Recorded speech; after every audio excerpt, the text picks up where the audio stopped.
From the end of a record-setting government shutdown and a major crackdown on sex offenders to foster care improvements, the Trump administration has faced a busy week of challenges and announcements. NTD's Daniel Monaghan has your White House week in review. The government shutdown ended after 43 days when President Trump signed the federal spending bill on Wednesday. And it's an honor now to sign this incredible bill and get our country working again. Thank you. 8 Democrats, including Senator John Fetterman, crossed the aisle to vote with Republicans. In this situation, we both agree that shutting our government down is wrong for our Commonwealth and for our nation. Democrats did not secure their push to extend Obamacare subsidies, though they were promised a December vote, one widely seen as unlikely to pass. Vice President J.D. Vance criticized Democrats, saying they could have had the exact same deal 45 days earlier, speaking on Fox News. They put the American people through a ton of pain and suffering for nothing. Check and say thank you. Bonuses of $10,000 were handed out to TSA agents for work during the shutdown who went above and beyond the call of duty. For stepping up, taking on extra shifts, for showing up each and every day, for serving the American people, and taking seriously the mission. This week also marked Veterans Day. President Trump issued a proclamation reaffirming support for those who've worn the uniform. We say the words too often left unsaid. Thank you for your service. Thank you very much.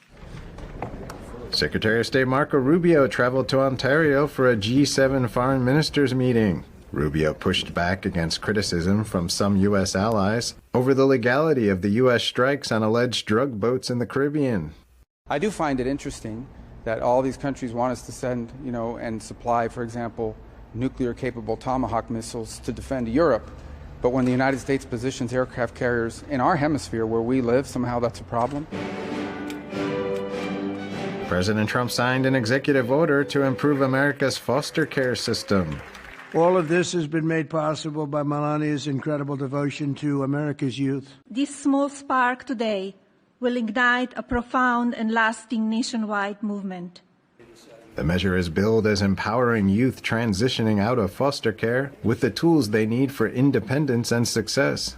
The Bible tells us that one of the measures of any society is how it cares for vulnerable children and orphans.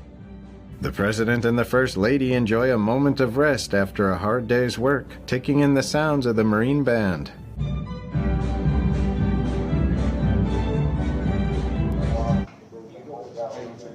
The Department of Homeland Security announced the arrest of more than 150 illegal immigrant sex offenders. Secretary Noem comments on Fox News. These individuals should have never been in our country to begin with. The fact that they were sexual deviants and perverts, and now we've gotten them off of our streets, it's remarkable, and we need to do more of it.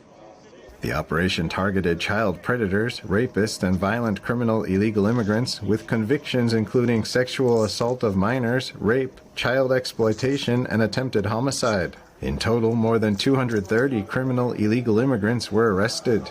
And the State Department designated 4 left-wing groups based in Europe as foreign terrorist organizations. It says the groups use force against those they identify as opponents of their Marxist and anarchist projects.